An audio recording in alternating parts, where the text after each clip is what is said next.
Why Reggie Porter? How has he influenced you so much in your life as a musician? No, I'm not a musician. I'm just As him being a musician. Oh well, yeah, as him being a musician. Shoot, he was the first bad dude I'd ever heard playing anything. He was the baddest drummer. And is still one of the baddest drummers that I've ever heard. Of all of the drummers that I've heard, of all of the shit I know I can do on the drums and shit I know I can't do on the drums. Well, how does he compare to your friend Yvette? Yvette's funky as hell, but they're different. They're just different drummers. They're different people. Just like you might know two beautiful people, but they're just, and you like both of them just the same for for what you know them to be, but they're just different from one another. She's a hell of a drummer. He's a hell of a drummer. He's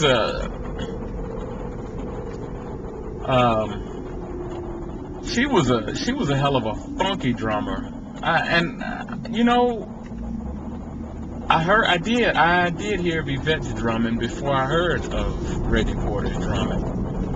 Because Yvette, when Luck was at Parkview in the jazz band, Yvette was a year ahead of all of them. And, I try to get to as many jazz band gigs as I could to check all of them out. But, man, she was just funky and powerful. And she wrote some hellacious marching band cadences. Me and BJ used to sit up in the stands with them at the football games and play timbales and tritoms and the tenor snares and bass drums and all of that. And Mr. Ingram was the band director at Parkview, and he let them be as funky as they could be. So I guess you spent more time with Reggie. Yeah, Reggie was just, Yvette was funky, but Reggie was just, for what I like to hear on the drums, Reggie was out of this world. I mean, Reggie was not that Yvette wasn't a world-class drummer, but Reggie was a hell of a jazz drummer. And when I was a little kid trying to learn to play the drums, it was more difficult to play the jazz rhythms than just the straight eighth note meter, funky funky licks.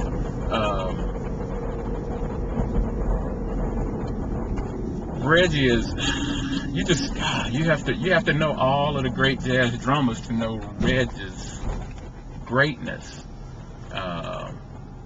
When I hear Reg, I can hear a little bit of Max Roach. I can hear a little bit of Art Blakey. I can hear Elvin Jones. I can hear Tony Williams. And I can hear a little of all of those great drummers in his playing. And I guess one of the biggest reasons that he's a big influence on me and why I appreciate his drumming is because when I hear him play, I know that he has heard all of these great drummers that I always heard of, and but when I was in the 11th grade at Parkview, I'd been kicked out of band by this time, and Reggie. And I got this performance on tape right now.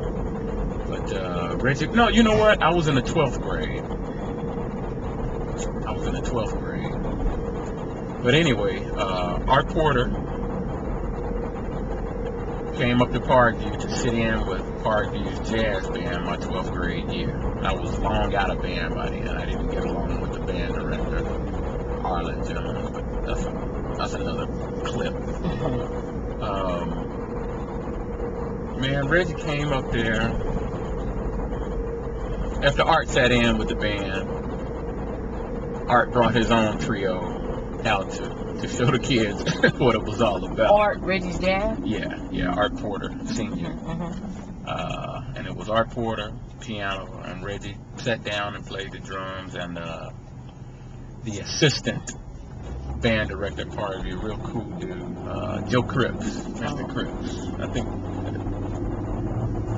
I introduced you to him at the Afterthought. Yeah, I've heard him play before. Yeah. He But plays anyway, a different kind. no, he plays an upright bass. Upright, yes, okay.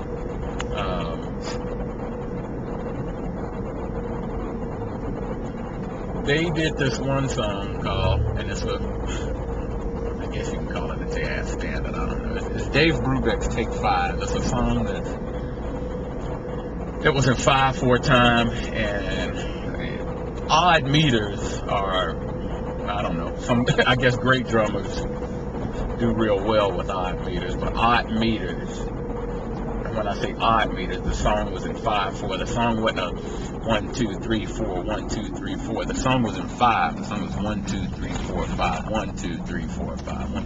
Oh, okay. And when you're trying to lay down grooves and funky rhythms on top of an odd meter, sometimes your mind just don't work like that, and you come out of that mode and you end up being a whole beat off from yourself or everybody else. But that day, Reg put down a 5/4 drum solo on take 5. The original drummer on that song was a guy named Joe Morello, who played with Dave Brubeck, and he wrote some snare drum manuals. But anyway, Reg put down about a 4-minute solo on take 5 that would make Joe Morello turn over in his grave. I mean, Reg made that song here that day, and up until that day, I never heard anybody play like that, and since, I've never heard anybody solo in 5/4 time like that. Wow. Okay. Anyway.